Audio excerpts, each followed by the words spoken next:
Mungu aweze kutukuzwa kwa yote, kwa kutukutanisha tena na kutuongoza kwa kipindi hicho cha nyimbo ambazo ameweza kutuongoza. Kwa sasa tutaweza kuomba ili tuweze kuendelea. Na kabla tuweze kuomba, na wasalimu nyote, hata wale ambao mnaofuatilia mtandao huu wa This Way Ministry, na wakaribisha tuweze kujifunza unabii sehemu ya pili. Tuliweza kujifundisha sehemu ya kwanza na sasa tutaweza kuendelea. Kwa majina naitwa David Ruto na nimeweza kutoka sehemu za Meru nikaweza kufika hapa shule ya Blue West Gongoni Malindi Kilifi County ili kuendeleza kutangaza ujumbe kadri Kristo anavyosema katika Mathayo 24 mstari wa 14, wakati anaposema tena habari njema ya ufalme itahubiriwa katika ulimwengu wote kuwa ushuhuda, na hapo ndipo mwisho utakapofika. Kwa hivyo tutaweza kuomba ili tuweze kuendelea kujifunza. Tutaweza kunyenyekea tuombe. Baba yetu mpendwa, jina lako litukuzwe limindiwe milele. Asante kwa kutulinda siku ya Sabato tangia tulipoanzia jana jioni hadi masaa haya tunapoendelea. Tunaomba neema yako isinde kututosa. Unabii naomba uweze kufanya uwe mwepesi, uweze kueleweka hata na mtoto mdogo, bali mapenzi yako yaweze kutimizwa. Asante kwa kusikiliza ombi hili, na nikupitia jina kuu la Yesu aliye mkombozi wetu tumeomba na kuamini. Amen.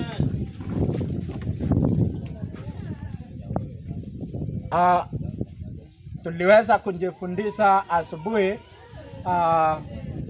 unabii, tukaweza kupita tukaona ni Mungu aliweza kunena na manabii kwa njia ya mifano. Na kwa sasa tutaweza kuanzia kitabu kile cha Ufunuo 14 mstari wa 8. Kitabu cha Ufunuo 14 mstari wa 8. Ufunuo 14 mstari wa 8. Oliver kwa wapi? Inasema Ndio. kisha mwingine malaika wa pili akafuata akisema. Hapa tunaona kuna malaika wa kwanza, sasa malaika wa pili. Malaika wa kwanza anatangaza watu waweze kumrundia Mungu aliyeumba mbingu na nchi. Sasa huyo malaika wa pili, ama anzia mstari wa 6 msomaji. Kisha nikaona malaika mwingine akiruka katikati ya mbingu mwenye injili ya milele. Huyo malaika anaonekana katika mbingu, na akionekana yani anatangazia dunia mzima. Anatangazia dunia mzima, na kile anatangaza ni injili, gospel. Endelea. Na kila taifa na kabila, na anatangazia kila taifa na kabila na lugha na jamaa. Akasema kwa sauti kuu, endelea, mcheni Mungu na kumtukuza. Malaika wa kwanza anasema mcheni Mungu na kumtukuza aliyesifanya, kwa maana saa ya hukumu yake imekuja. Endelea.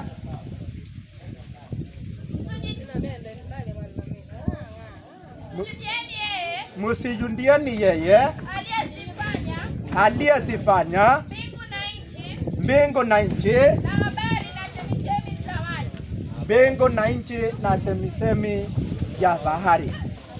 Sasa hapa tunaona malaika wa kwanza amebeba ujumbe, na ujumbe ambao amebeba anatangazia dunia yote, na wakati anapotangazia dunia yote anawaambia waweze kumcha Mungu na kumtukuza aliyefanya mbingu na nchi. Na tuliweza kuona kumcha Bwana ukusika sheria zake kumcha Bwana ni kuweza kusisika amri zake. Hiyo ni kitabu cha Mhubiri 12 mstari wa 13. Tunaona kumcha Mungu ni kwamba tuweze kusisika amri zake. Malaika wa kwanza anarejesha watu kwa Mungu aliyeumba mbingu na nchi, yani tuweze kusika amri za Mungu na tuweze kuabudu Mungu aliyeumba mbingu na nchi. Na ndivyo kwa maana siku ya Sabato tumekusanyika kuabudu Mungu aliyefanya mbingu na nchi. Kwa maana alifanya mbingu na nchi muda wa siku 6. Yani kwa ujumla anafundisha watu ibada ya kweli. Anafundisha watu ibada ya kweli. Yani watu waweze kuabudu ibada ya kweli na Mungu wa kweli. Yani waweze kuabudu Mungu wa kweli aliyeumba mbingu na nchi. Na Mungu aliyeumba mbingu na nchi anasema tuikumbuke siku ya Sabato. Na ndivyo kwa maana leo tumeikumbuka. Malaika wa kwanza anarejesha watu kwa ibada ya Mungu wa kweli ambayo ni siku ya saba. Malaika wa pili, watu wakijua siku ya Sabato ama wakijua Mungu wa kweli aliyeumba mbingu na nchi, malaika wa pili anatangaza akisema nini? Kitabu cha Ufunuo 14 mstari wa 8. Kisha mwingine malaika wa pili akafuata akisema umeanguka Babeli.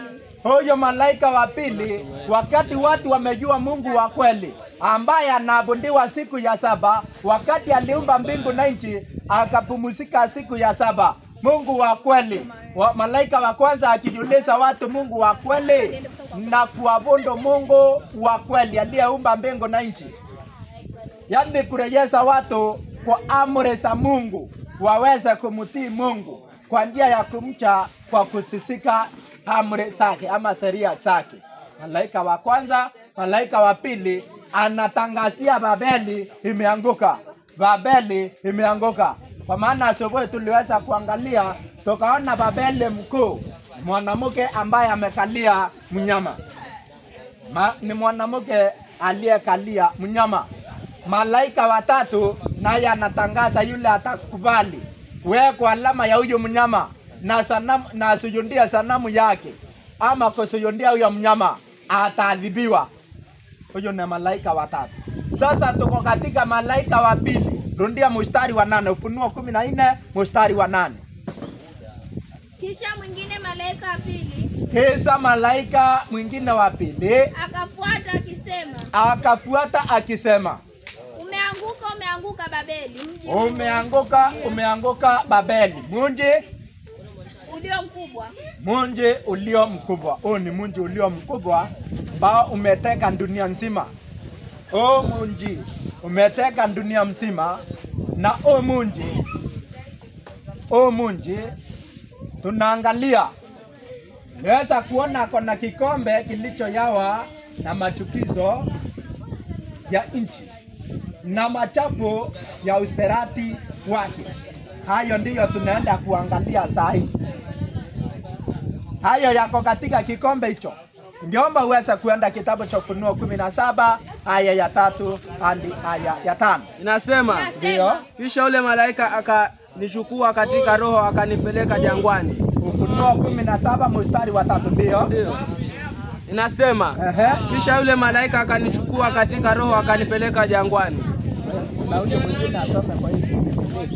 Yule malaika akanichukua katika roho. Sawa, rundia. Ufunuo 17 mstari wa 3 msomaji. Nisome. Soma. Nasema, kisha yule malaika akanichukua katika roho akanipeleka jangwani. Ufunuo 17 aya ya 3 inasema, kisha malaika akanisukua akanipeleka. Rundia mstari tena msomaji. Inasema, ndio, kisha yule malaika akanichukua katika roho akanipeleka jangwani. Kisha malaika, kumbe yule roho, wakati tunaona Yohana nikachukuliwa katika roho hata jangwani, ama Yohana huyo roho ambaye anazungumziwa alichukua Yohana, Biblia inatuambia malaika akafanya nini? akanichukua katika roho akanipeleka jangwani. Akanichukua katika roho hata jangwani, nikamwona Huko nikamwona mwanamke mmoja ameketi juu ya mnyama mwekundu aliyejaa majina ya kumkufuru Mungu mwilini mzima. Yaani nikaona mwanamke ambaye alikuwa ameketi juu ya mnyama mwekundu aliyejaa majina ya kumkufuru Mungu mwili mzima. Majina ya makufuru ama majina ya kumkufuru Mungu. Yaani kufuru ni kumtukana Mungu. Akaona mwanamke amekalia mnyama ambaye ako na majina ya kumkufuru Mungu. Ako na majina ya kumkufuru Mungu. Yaani majina ya kumtukana Mungu. Yaani huyo mwanamke amekalia mnyama ambaye ako na majina ya kumtukana Mungu. Kufuru ni sawa na kutukana. Endelea. Mnyama huyo alikuwa na vichwa 7 na pembe 10. Na huyo mnyama alikuwa na vichwa 7 na pembe 10. Endelea.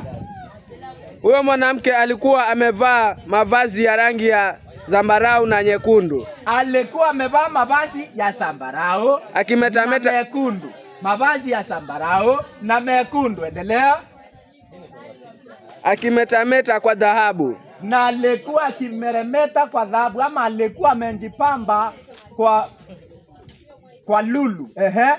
Vitu vya thamani na lulu. Vitu vya thamani na lulu. Endelea. Mkononi mwake alikuwa ameshika kikombe cha dhahabu kilichojaa mambo ya machukizo na uchafu wa uzinzi wake. Hiki kikombe kilikuwa kimejaa machafu ya nchi na machafu ya userati wake. Huyu mwanamke ako na uchafu. Na uchafu wa userati wake, kwa maana ni kahaba. Hicho kimejaa katika kikombe na watu wamenyweshwa. Watu wamelewa na wajui. Endelea. Kwenye kipaji chake cha uso palikuwa pameandikwa jina. Na katika kipaji cha uso wake palikuwa pameandikwa jina. Mstari wa 6. Endelea. Nikaona kuwa huyo mwanamke alikuwa amelewa kwa damu ya watakatifu. Ningeomba uweze kunisomea kwa hiyo Biblia nyingine mstari wa 5. Na katika kipaji cha uso wake.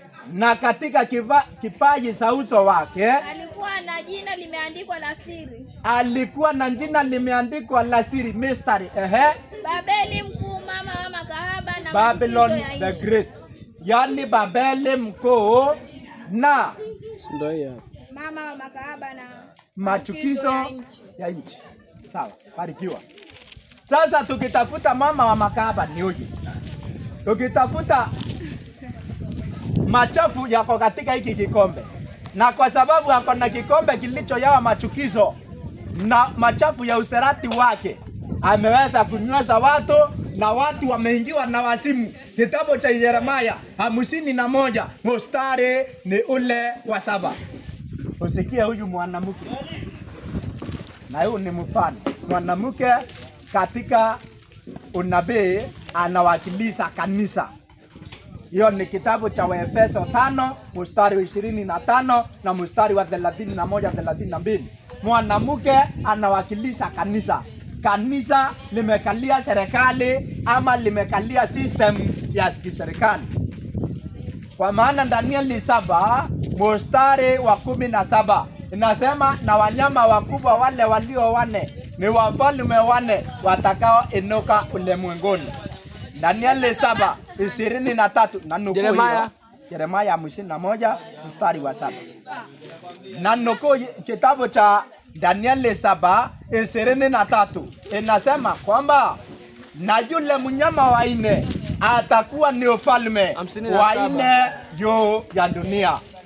Ukiona mnyama anawakilisha utawala. Sasa kanisa ambalo limetawala ambayo limekalia utawala wa dunia. Kanisa ambayo imesikilia kikombe kilichojawa na uchafu wa nchi na machafu ya userati wake. Ile ni kanisa. Kanisa Yeremia, nimekwambia Yeremia 51:7. hiki kikombe kanisa hili limesikilia, limeweza kunywesha dunia mzima. Jeremiah 51 verse 7. Hamsini na moja mstari wa 7. Inasema Jeremiah 51 mstari wa 7. Ndio. Inasema Babeli ilikuwa kikombe cha dhahabu katika mkono wa Bwana. Anzia mstari wa 6 hapa tusikie pointi yenyewe. Inasema kiendelea.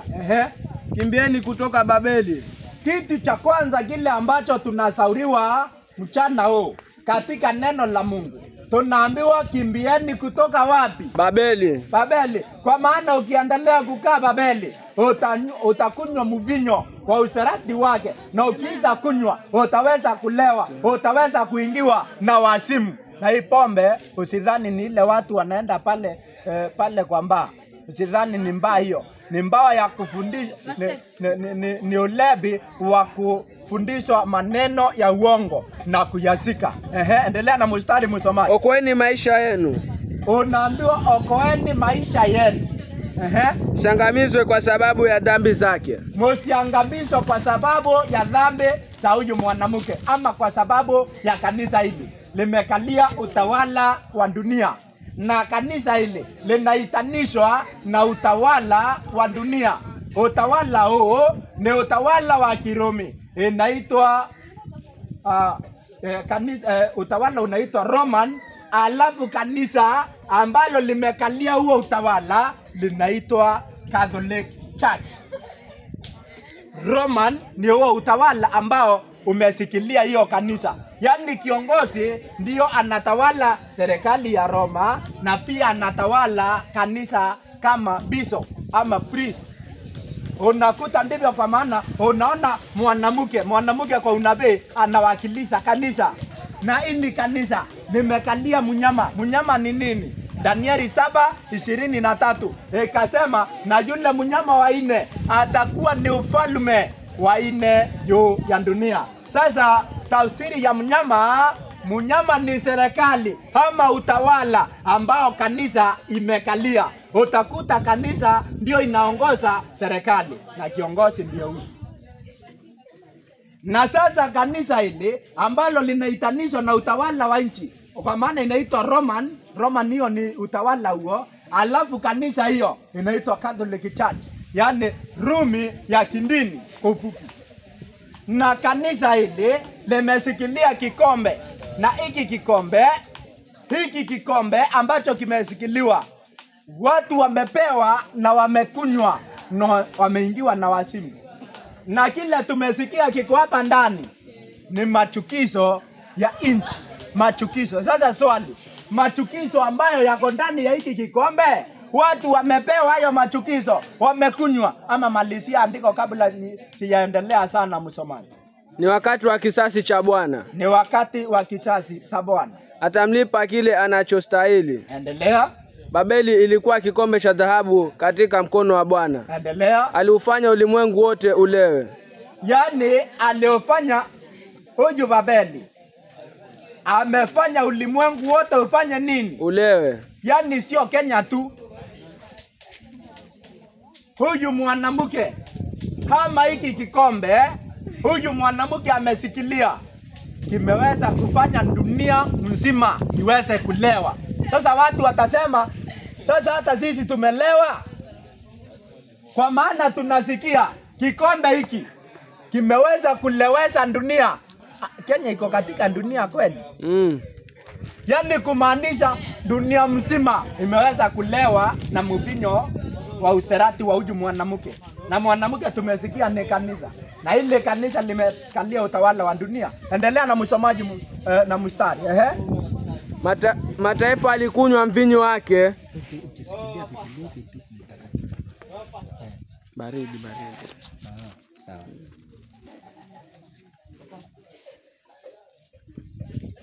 Sawa, soma. Mataifa alikunywa mvinyo wake. Yani mataifa, sikia, Kenya ni taifa, Ethiopia ni taifa, Russia ni taifa, Japani ni taifa, Somalia ni taifa na mataifa mengineo yote kwa ujumla, hata yale ambayo sijaweza kuyataya. Yote mataifa yote yamekunywa mvinyo. Mataifa yote yamekunywa mvinyo. Kwa hivyo sasa wameingiwa na wazimu. Na kwa sababu hiyo wengine wameingiwa na wazimu. Sasa huo uchafu ambao watu wamekunywa, wamenyweshwa na huyu mwanamke. Huo mvinyo unawakilisha nini? Unawakilisha mafundisho ya uongo. Unawakilisha mafundisho ya uongo. Kikombe hiki ambacho mwanamke amesikilia kinawakilisha mafundisho ya uongo ambayo watu wamepewa na wameweza kunywa. Wengine wameingiwa na wazimu. Hakuna mahali maandiko ya neno la Mungu linadhibitisha, lakini kwa sababu huyo mwanamke amenywesha dunia mzima, hata ukikuja unaona kama wewe ndio unakuja na uongo. Kwa sababu watu wamekwisha kunywa na wameingiwa na wazimu. Kile wanatetea uongo. Kile wakiamua kutembea, wanatembea wakifuata mapokeo. Kwa sababu gani? Utaweza kukuta huyu mwanamke aliweza kuletea watu Krismasi. Krismasi watu wote dunia mzima, kila nchi inakuwa ikisherehekea Krismasi 25. Hiyo ni chukizo moja, ni ibada moja ya uongo. Watu wamenyweshwa na wameingiwa na wazimu. Na ndivyo kwa maana hata hapa tulipo, hata saa hii utasikia watu wakisema, unasema Krismasi si ya kweli. Hiyo ililetwa na Babiloni na iko katika hiki kikombe. Watu wamepewa, wamekunywa. Kitabu cha Yeremia 52 mstari wa 31, 52:31. Utaweza kuja ukute kitu kingine kilichoko ndani, machukizo. Na Krismasi hiyo ni machukizo ambao watu wamepewa, wamekunywa. Na kukunywa ni njia ya kufundishwa. Unafundishwa neno ambalo aliko katika mambo ambayo hayako katika neno la Mungu, unafuata. Sasa yani dunia mzima imelewa. Hilo ni fundisho moja imelewesha dunia. Krismasi 52:31, kitabu ni kile cha Yeremia. Ndio soma.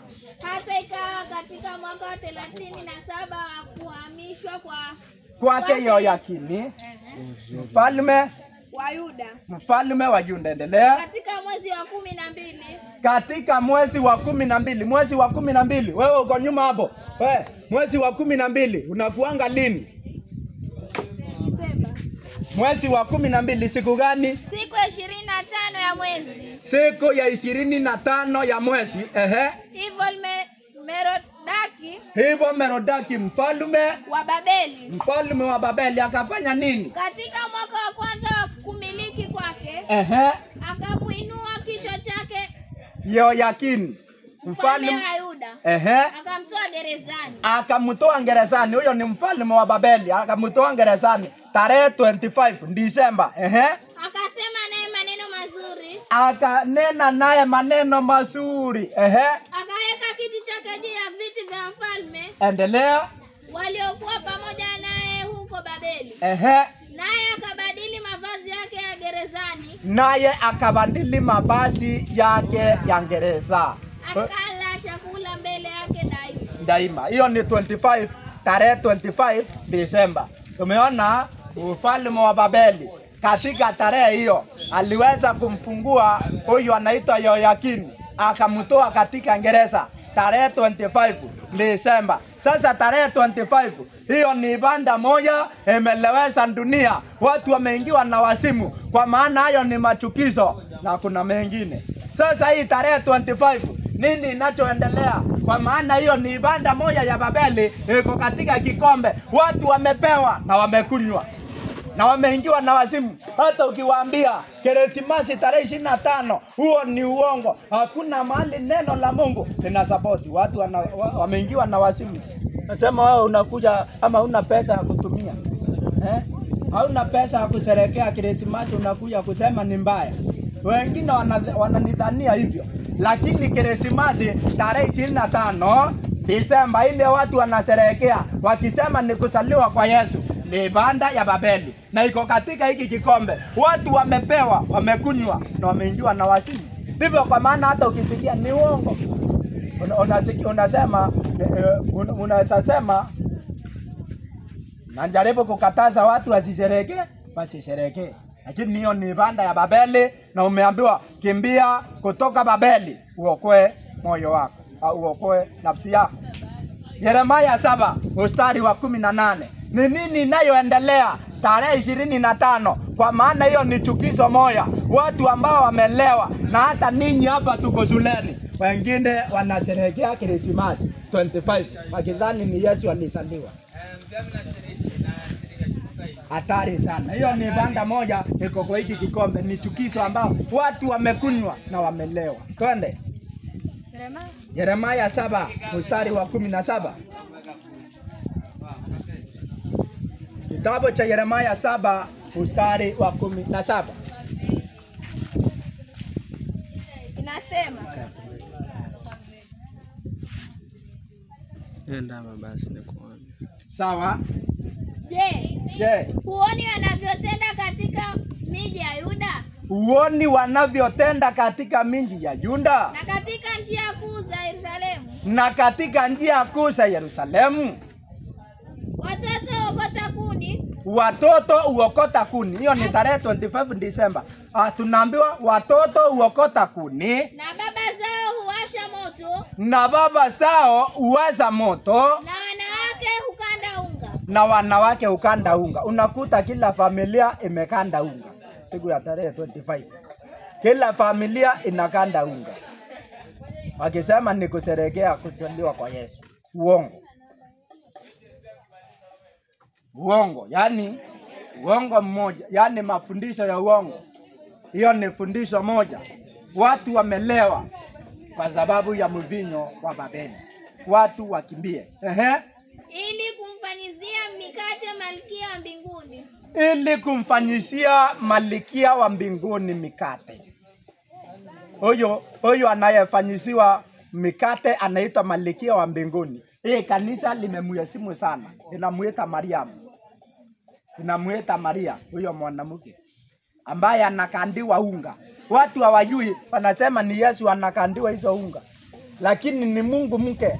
Hata kabla ya Maria asaliwa, ama kabla ya Kristo aweze kuzaliwa, kuna Mungu mke aliyekuwa akisherekewa. Utawala wa Babiloni, kuna ibada ambazo ziliweza kuanzia zamani. Ibada ya kuabudu masanamu. Ibada zilizoanzia katika utawala huu ambao unafananishwa na simba, ambao ni utawala wa Babiloni. Pale katika mnara wa Babeli, kabla Babeli iweze kuchafuliwa, watu kuchafuliwa lugha, washindwa kuendelea kujenga mnara. Pale mnara wakati walipokuwa wakijenga, hapo ndipo waliweza kuanzisha ibada za kikafiri. Ama hapo walikuwa wakiendeleza ibada za kikafiri katika ufalme huo wa Babiloni. Na ibada moja, yani ibada ambazo zilikuja kufanya kama kufufuliwa katika utawala huo wa Babiloni, ni ibada ya kuabudu njua. Unaona, hili njua iliweza kuanza kuabudiwa katika Babiloni. Ikaabudiwa mwezi, ikaabudiwa nyota. Hizo ibada ziliweza kuanzia katika utawala huu wa Babiloni, pale katika mnara wa Babeli. Pale ndipo hizo ibada zilizoanzia. Na wakati Nimrod alikuwa ndiye utawala wa Babiloni. Ukisoma kitabu cha Mwanzo 10 mstari wa 8, usiende na nukuu, mstari wa 8 na mstari wa 10, utaweza kuta mfalme mtu anaitwa Nimrod alianza kutawala utawala huo. Na katika Mwanzo 11 akaweza kukusanya watu. Alipowakusanya ili waweze kujenga mnara, na akaweza kuambia watu ili musitawanyike katika dunia. Akaweza kusudi moja la kujenga mnara wa Babeli, ilikuwa waweze kumuasi Mungu, wakatae kumutii Mungu. Yani waweze kuenda kwa njia zao, waweze kujiongoza wao wenyewe pasipo Mungu. Wakaweza kuanza kujenga mnara wa Babeli. na hapo wakaweza kuwa walikuwa na ibada zao, walikuwa wakisiendeleza katika utawala ule wa Babiloni. Na Nimrodi akabundiwa kama Mungu jua, mke wake ambaye alikuwa anaitwa Semiramesi akabundiwa kama Mungu mwezi, na mtoto wake alikuwa anaitwa Tamuzu. Ezekieli 8:14, huyo mtoto anapatikana hapo anaitwa Tamuzu, naye akabundiwa kama Mungu nyota. Ibada ya kipagani ikawa ikiendelea, Mungu jua, Mungu mwezi na Mungu nyota, baba, mama na mtoto. Na hiyo ibada inaendelea leo. Ibada ya jua ikawa inaabudiwa siku ya kwanza, siku ya pili ikaabudiwa mwezi na siku zikapewa kulingana na majina ya miungu iliyokuwa ikiabudiwa na wapagani. Na siku ya tatu ikaabudiwa nyota. Nyota ziko tofauti. Utaweza kuta kuna nyota zile unaona planeti Saturn, utaona planeti Jupiter, utaona planeti Mercury. Zile zote wapagani walikuwa wakisiabudu kama miungu, na hivyo ibada za kikafiri zikaweza kuwa zikiendelea. Na huyu mwanamke ambaye ni mke wa Nimrodi, naona nimebakisha dakika 10. Kwa hivyo utawala huo baada wa kuanzisha ibada za ama kuendeleza ibada za kikafiri, ikawa sasa Babeli mkuu ambayo ni spiritual Babylon. Babeli ambayo inawakilishwa na kanisa likiwa limekalia utawala wa dunia. Zile ibada zikaweza kurejeshwa tena kwa watu wote, na dunia yote ikaweza kufundishwa mafundisho hayo na wakaweza kuyafuata. Krismasi sio mapenzi ya Mungu, watu waendelee kusherehekea. Na ibada nyingine iliko katika hiki kikombe watu wamenyweshwa, hiyo tutaweza kujifundisha baadaye. Lakini sasa tunaendelea na Krismasi. Ningeomba tuweze, umemalizia hilo andiko? Malizia. Mstari wa 18. Na kuwamiminia miungu mingine sadaka za vinywaji wapate kunikasirisha mimi. Kitu kingine kinaendelea tarehe 25 Desemba ni kumiminia miungu mingine sadaka za kinywaji. Sadaka za kinywaji. Watu wanaenda tu wanasherehekea kinywaji tarehe 25 Desemba, lakini hawajui ni miungu mingine inatolewa sadaka kwa njia ya kinywaji. Inasherehekewa kwa njia hiyo. Ili wafanye nini? Malizia andiko. Ili wapate kunikasirisha mimi. Mungu anasema wanafanya hivyo ili waweze kumkasirisha. Kama unataka kuendelea na Krismasi kusherehekea, hiyo ni ibada inayomkasirisha Mungu. Kwa maana watu wanaendelea kusherehekea ibada za kikafiri, na hiyo sio mapenzi ya Mungu. Jambo lingine, ama huyo mke ambaye huyo mwanamke anaitwa Malkia wa mbinguni. Watu wa Efeso walikuwa wanamuita Artemi. Huyo mwanamke leo anaitwa Maria. Huyo mwanamke leo unaona anaitwa Maria. Alikuwa akisherehekewa zamani sana, hata kabla Mariamu aweze kuzaliwa ama kabla Yesu aweze kuzaliwa, kuwa akiwa amechukua mwili wa binadamu. Kitabu cha Matendo ya Mitume 19 mstari wa 24.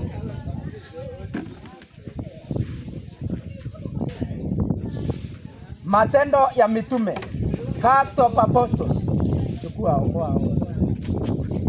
Matendo ya Mitume 19:24.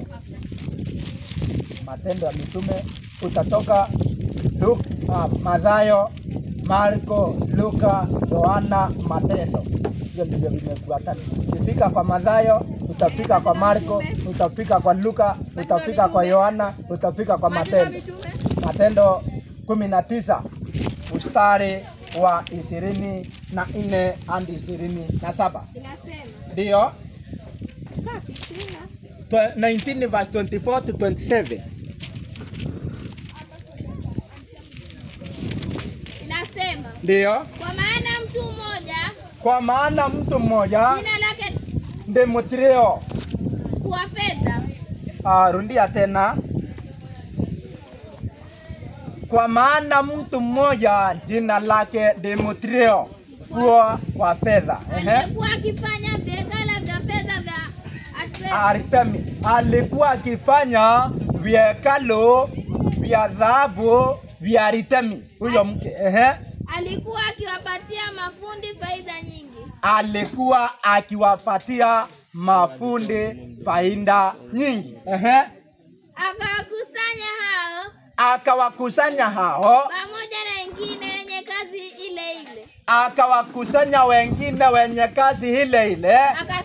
Akasema, enyi wanaume, mnajua kuwa utajiri wetu hutoka katika kazi hii. Mnajua utajiri wetu unatoka katika kazi hii, yani ya kutengeneza masanamu. Tena mnaona na kunisikia ya kwamba si katika Efeso tu. Na mumesikia si katika Efeso tu. Endelea. Bali katika Asia yote pia Paulo huyo ameshawishi. Bali ni katika Asia yote pia Paulo huyo amefanya nini? Huyo ameshawishi watu wengi na yani Paulo huyo amesawishi watu akiwaambia nini? Akisema kwamba hiyo inayofanywa kazi inayofanywa kwa mikono sio miungu. Hiyo inayofanywa kwa mikono sio miungu. Paulo alikuwa amesawishi watu na sio kwa Demetrio anasawishi, anaambia watu huyo Paulo amesawishi watu na sio katika Asia tu, amesawishi watu wote akiwaambia hiyo inayofanywa kwa mikono sio miungu. Ni kweli Paulo alikuwa akisawishi watu vibaya. Watu walikuwa wanaabudu masanamu, walikuwa wanaabudu mungu mke, alikuwa anaitwa Artemis. Katoliki leo anamuita Maria. Samani aliitwa na Waefeso Artemis. Samani pia alikuwa amepewa jina kama Malikia wa mbinguni. Alikuwa akitengenezewa mikate. Ile unga unaona watu wakisherehekea tarehe 25. Watu wanakanda maunga wakisema ni kusherehekea kwa Yesu, lakini hujui kuna Mungu unasherehekea ambaye ni Mungu mke. Alikuwa mke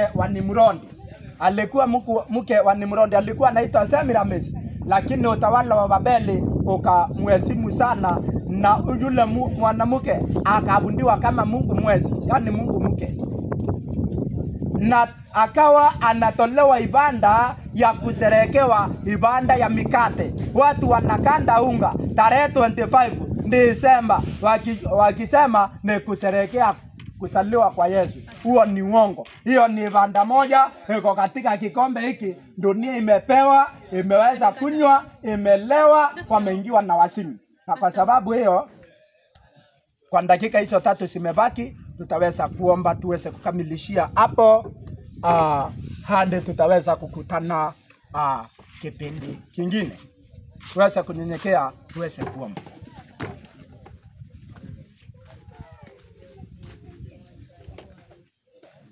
Baba yetu mpendwa, asante kwa neno ambalo umeweza kufunulia wana wako. Asante kwa kunitumia. Asante kwa kuruhusu kutupea amani. Asante kwa kutukusanya ukaona tuweze kulisikia neno lako. Asante kwa kusikiliza ombi hili pia Mfalme. Tunapofungukana kwa ajili ya chakula ya mchana, tunaomba usinde kukibariki, kisindi kufanya kazi ndani ya miili yetu, ili nayo ikutukuze, na ni kupitia jina kuu la Yesu aliye mkombozi wetu tumeomba na kuamini. Amen.